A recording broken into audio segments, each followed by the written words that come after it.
We have had the pandemic for close to a year now, and we look forward to the next update from the President on measures to limit the spread of COVID-19.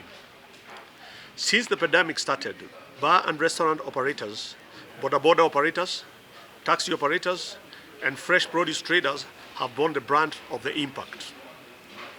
Unfortunately, quite a number of bars and restaurants have had to shut down because of the pandemic. The first wave of the closure happened when all the bars, restaurants, nightclubs were ordered shut at the beginning of the pandemic in Kenya.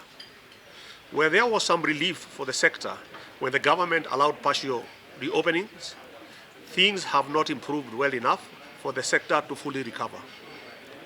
Today, more than 30% of the bars and restaurants that were in operation before the pandemic have shut down completely. That's about 16,000 businesses that have collapsed.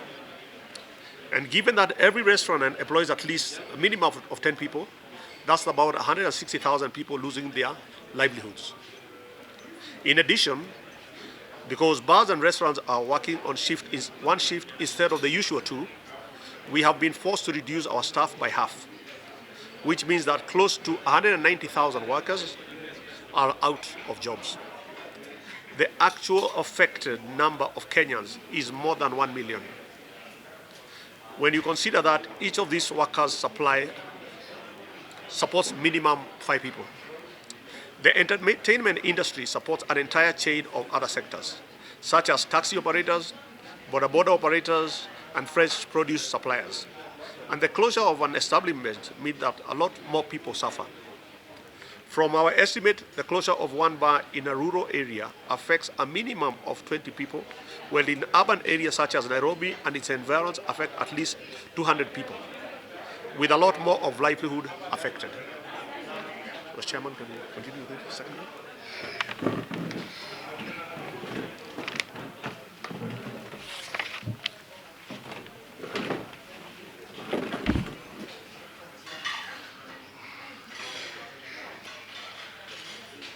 I'll continue. While we have lamented the reduction of operating hours and operating on reduced capacity to allow for social distancing, we have witnessed worrying trends from the transport industry, our leaders, and elected representatives.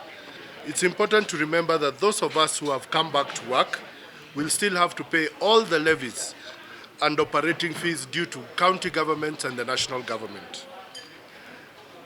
It has been 1 year since we have had since the pandemic started, and even as the ban on political and roadside gatherings was in January extended to March, we continue to see more and more of these meetings every other day. None of these meetings are adhering to any of the measures set in place to limit the spread of COVID-19, for example, wearing masks or social distancing. We, on the other hand, continue to suffer, even after following every aspect of these laws. Bars and restaurants and their patrons across the country have been on the receiving end as the police enforce all measures in our establishments. But we have not seen any of these gatherings receive the same pressure from the police. The failure to punish breach of law while continuing to ruthlessly enforce these laws against another group of people, simply because we are not as powerful or well connected, amounts to a breach of human rights to earn a living through lawful means. It has become increasingly evident that infection rates are not wholly determined by the fact whether our sector is operational or not, as these numbers have been climbing over the past 3 weeks, even as we are still operating under reduced hours. We believe that adherence to the guidelines, which we are currently following, means that the increasing number of infections could be attributed to other sectors. In fact, we have undergone a lot of training through joint ventures with AMREF and other institutions. More than 1,300 bar and restaurant staff have been trained on COVID-19 safety protocols. We would therefore like to appeal to His Excellency the President to consider our plight and lift these restrictions on operating hours and reduce the curfew hours, if not do away with them altogether. If we continue operating in the current circumstances, our various sectors will continue on a dangerous downhill trend that is likely to result in more suffering and joblessness. As the country gears to economic recovery, we believe we have now learned to live with the pandemic.